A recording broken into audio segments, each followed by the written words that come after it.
Determine the force. Ayaw yung mga...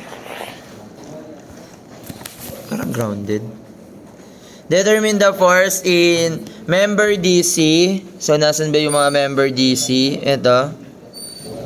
Member HI. Member JI. No? So, dito hindi man pinapakita talaga yung kung saan kayo magka-cut, no, na section. So, kapag ganito, di ba ang sabi natin, dapat pag magka-cut tayo, at least 3, yung 3 lang. Tapos, pwede naman yung 4, basta mawawala yung 3. Tapos may isa kang makukuha na member. Dito, pwede rin naman kayong mag-joins, no? Kung gusto niyo mag-joins. So, di ba kapag nag-joins tayo dito, kahit hindi niyo sinasolve yung reaction, makukuha natin yung actual force nitong member GH tsaka GF. Tama? Kasi yun lang na may unknown. So, pagdating mo dito, ilan na yung unknown mo? 1, 2, 3. Ito meron ka na. So, 4. So, ilan yung unknowns doon? Di ba pagka nag-join tayo, dapat 2 lang yung unknown. So, hindi ka pwedeng mag-join agad sa H. No? Pero kung dito, nag-join ka dyan, nakuha mo na yan. Tapos pagka nag-join ka sa F, wala ka pa nito, wala ka pa nito, wala ka pa nito. Ilan nawawala? 3. Di, wala. O, dito, pag pumunta ka naman dito sa E, makukuha mo to, makukuha mo to. Tama? 2 lang yung unknown. So, pagdating mo dito sa F, ilan na lang yung unknown? 1, 2. Tama? Pagdating mo dito, meron ka na nito, meron ka nito. So, ang nawawala na lang, ito, si HI and JH. Diba? Pwede rin. So, pagka nasolve mo na yan, meron ka na, ito na hinahanap mo. So, pagpunta mo dito, meron ka na nito, meron ka na nito. Ito naman makukuha mo yung 2. Tama? Diba? Medyo matagal pagka nag-method of joins. Na-imagine naman yung pag-joins. So, pwede nyo i-try yan sa joins, no? Parang grounded dito. Ayun, ano. Ayan. So, ito, kapag K-Trust, yan K-Trust kasi madaming connected na, ano yan, member sa isang joint. Pero pag K-Trust, ganito yung pag-cut ko, no? Method of section yung ginagamit ko.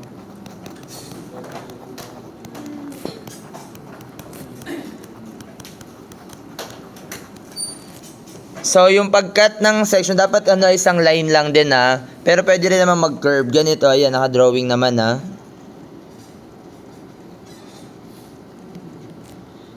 Na-imagine yung pag-cut ng section. So, ang mga may expose natin na member dyan, ano yung mga member nating may expose?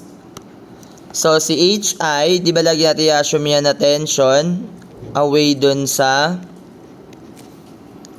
member, no? Hinihila niya yung member.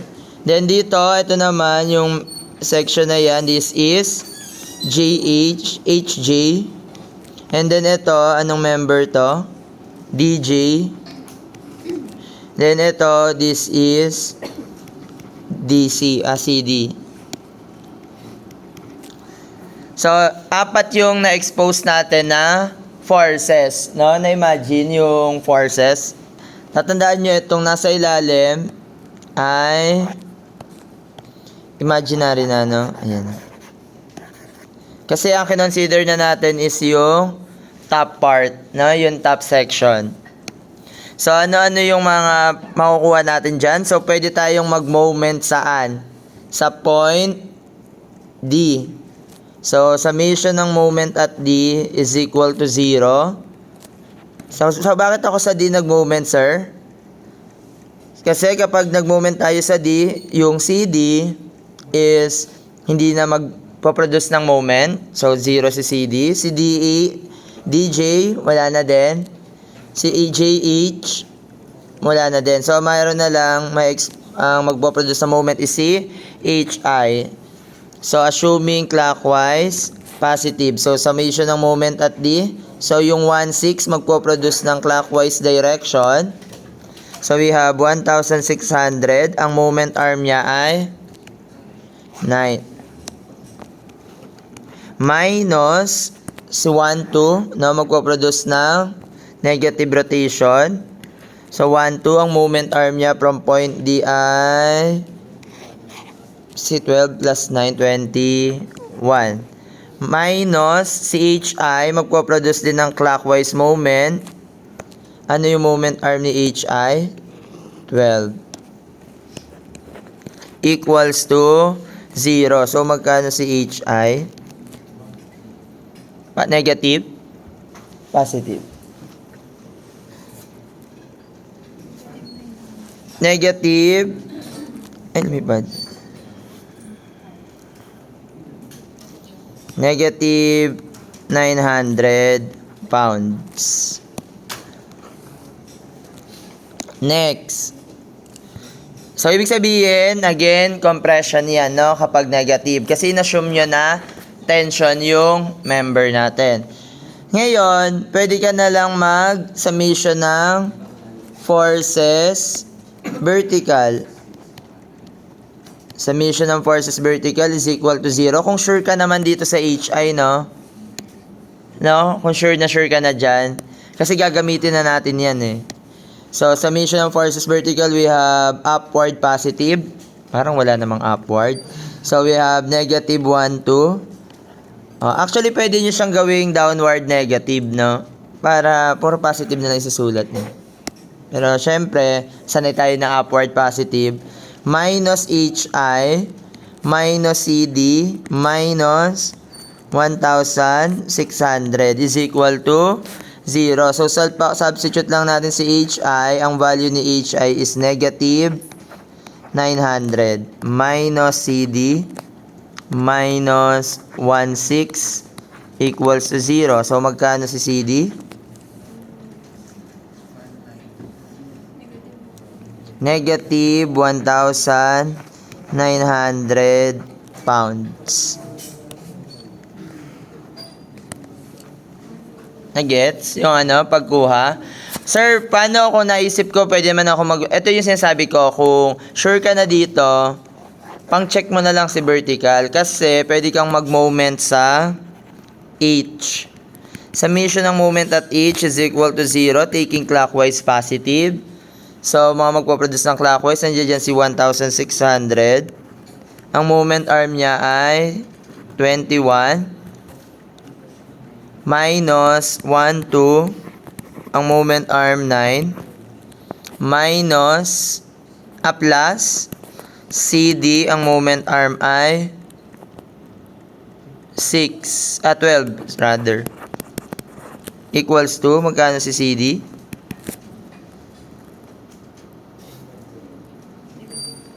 Negative 1,900 pounds. Magkamukha lang, no? Yung alin, yung nakuha sa solution. Alin ba? Tumatawag siya, trip ka. Alin hindi magkamukha? Okay, next. Ngayon, sir, paano naman namin kukunin si, ano pangalan ito? JIJ or JI, itong member na yan. Sir, nakatago na ito, di ba, na siya, invisible. Adi, gawa ka uli bagong section. So, paano naman yung section yan? Straight line naman siya. Okay lang. So, ang mga may expose na force, so, nandito si HI, again, tension yung inassume natin. Ano nito? IG, JCG, and CD. No? Na-imagine? Anong letter to? IJ? HI. Ayan. Sir, paano na siya? So, ilan na yung unknowns dyan? Nung kinat natin? Dalawa, kasi meron na tayong HI and meron na tayong CD. So, dalawa na lang. Pwede ka nang mag-summation ng forces vertical and summation forces horizontal. So, ano ni mga gawin nyo? Gusto nyo, pwede rin naman mag-moment. No? Paano yung moment? Sir, pagka nag-moment ako dito, mawawala yung force ni CD kasi hindi na siya magpo-produce ng moment. Si CJ hindi na rin magpo-produce ng moment. Si IG, magpo-produce yan ng moment yung vertical component, pero yung horizontal component, hindi na. Tapos yung HI, yung 1,6 and 1,2. So ako, I-suggest mag-moment na lang, no? Pero try nyo pa rin na mag-summation ng forces. Ano yung slope ni 6 degree, ni 6 feet, sorry. Nito ni IG. Tama ba? This is 45 degrees. O, edi 45 na lang. Kung mas sanay kayong gamitin yung angle, edi angle gamitin natin para sa components. Pero kung sanay naman dun sa slope, okay lang din. So, ako ang gagawin ko, summation ng moment at C is equal to 0. Taking clockwise positive. So, ano yung mga forces na magpaproduce ng clockwise? Si 1,600. Ang moment arm niya ay 9. Plus, wala nang clockwise, no? Minus 1, 2. Ang moment arm ay 21. Minus HI. Ang moment arm ay 12. Minus yung vertical component po nito, IJ sin 45. Tama? Or cosine 45, ano man yun.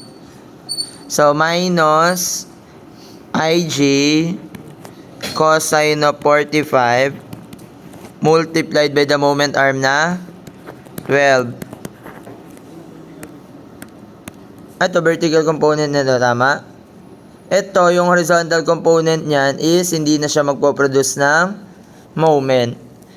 So, substitute na lang natin. 1, 2 times 9 minus times 21, sorry. Minus HI, magkano HI? Negative 900. So, ang gagamitin natin is negative 900 minus IJ cosine 45 multiplied by 12 equals to 0. Magkano yung value ng HIJ? 0? Okay. Oo, tama. Nasa choices to that. Wala palang pounds.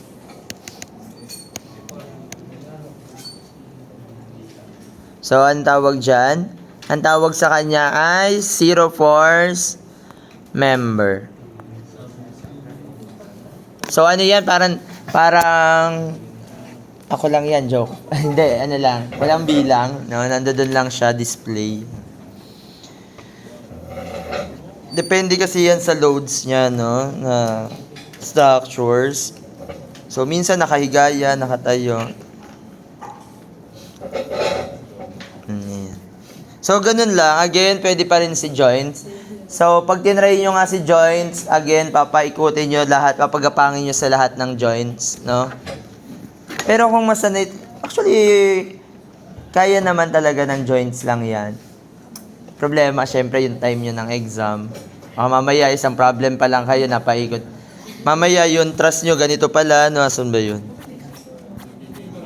Ayan. Kunwari, ganyan yung trust nyo, no? Jesus Christ. Pero alam nyo ba na may technique dito? For example, depende kasi yan sa mga loadings no? Kunwari, depende sa loadings. Sir, paano yung sinasabi yung depende sa loadings? Kunwari, nandito yung mga loads.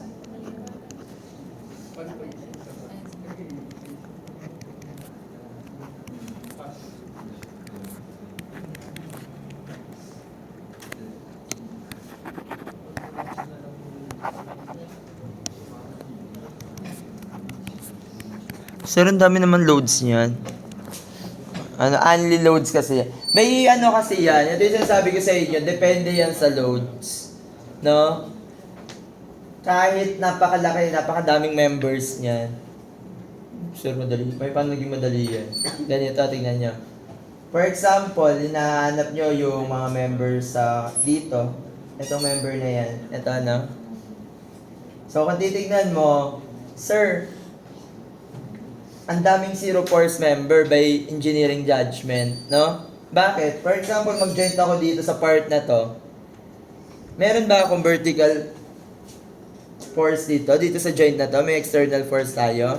Wala. Ibig sabihin, itong member na yan ay zero force member.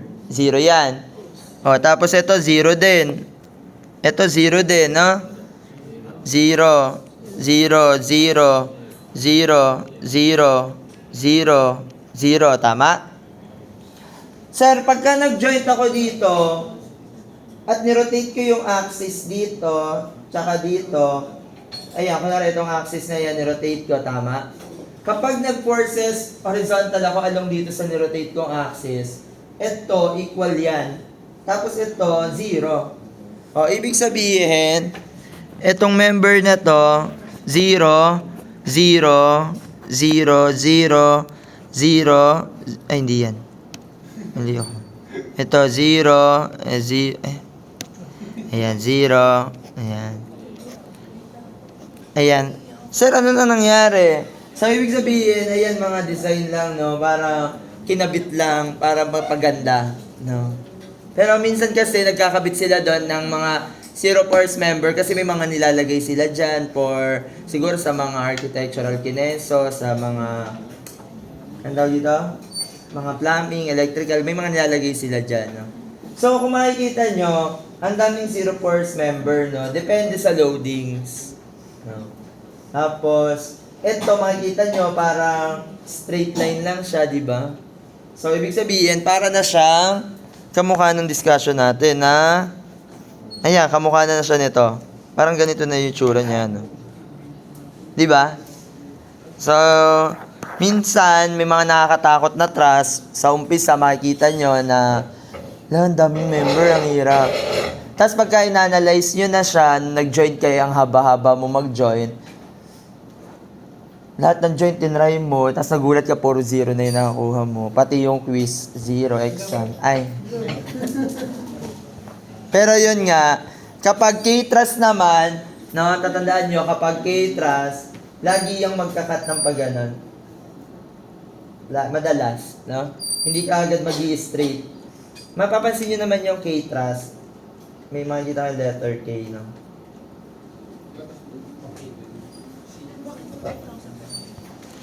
Tapos, ito si Pratras. So, sure ka magkakat dito. And, ang pinakamahalaga dito, minsan yung dimensions, wala eh. No? Parang, for example, may truss kang ganito.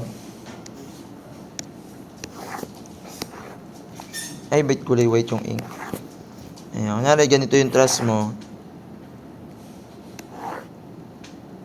Tapos, may nakaganyan lang, no? Actually, yung simple lang ng truss na yan. Tapos, binigyan ka lang ng distance dito, kunwari 3. Tapos, dito, binigyan ka ng angle na 30 degrees. O, ikaw na mag-iisip ng mga dimension minsan, no? Kunyari, ito ay 5. Yung length nito, 5. So, paano nyo kukunin yung distance nito? At saka, paano nyo makukuha yung distance nito, yung slope nito, no? Pero ito may mga angle naman. Yun yung problema. So, kailangan nyo uling mag-aral ng math, no? Intervention per calculus, mga SOHCAHTOA. In case lang na walang given na distances. Ito, madali lang to kasi joints, no? Gamitan nyo ng joints. Sige nga, isa-isay natin kung paano nyo masasolve yung mga to. Ito, ano yung pinakamadali kapag actually, madali siya kapag ginoints mo, no, sinection. No, kasi, kung ito yung kukunin, tsaka to, ikat mo na lang dito, tama? Tapos, ang pinakamagandang mag-moment ay dito sa B para mawala to, para umiikot na lang si GH. Pero, titignan nyo din, no, pag symmetrical, yung loadings, tsaka yung structure natin, symmetrical, and then symmetrical din yung reaction. Makikita nyo, hati yan. Tapos kung ano yung reaction, yung force dito, yun din yung force mo dito. Dito, no? Para mong mirror. Ito, tsaka to. Then, ito, hindi siya symmetrical. Pero, kung ano yung nahanap nyo dito, ay kg, asan yun? Ito. KD, and CD. So, ano pinakamadaling gawing method? Section, no? Kasi tatamaan na lahat. Tama? May expose mo na agad yung X mo. Hindi, joke lang. Yan, yung expose mo na yung mga member na yan, ha? So, practice na lang kayo ng mga iba't ibang trans. And ang nababago lang naman talaga dyan, yung mga slope, no? Then, ayan, kung ginamitan nyo to ng section, nasa gitna yung hinahanap, di ba? O, pag kinuha mo to, section joint ka dito. Tapos, joint ka dito. Tapos, joint ka dyan. Tapos, mag-joint ka dito, makukuha mo na yan.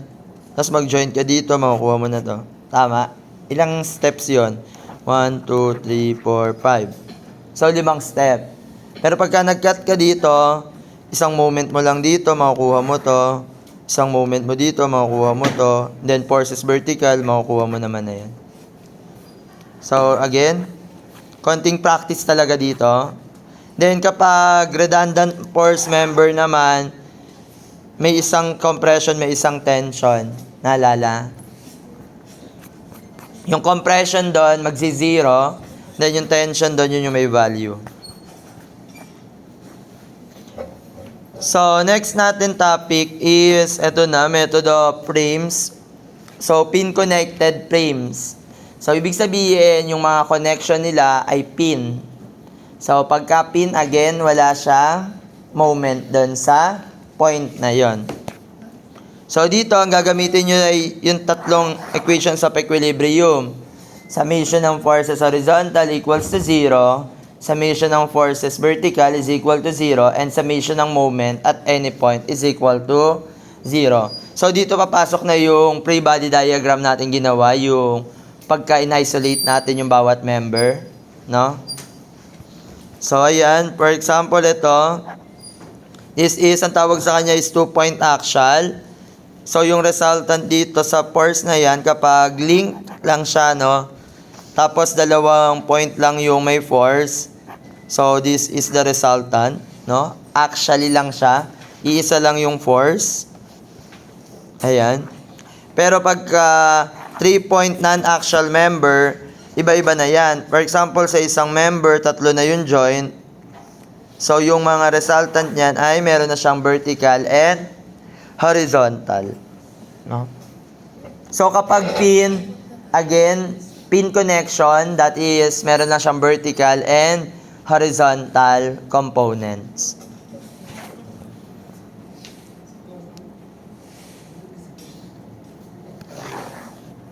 Dapat pala hindi tayo nagklase ngayon. Nawala sa isip kong mag-announce.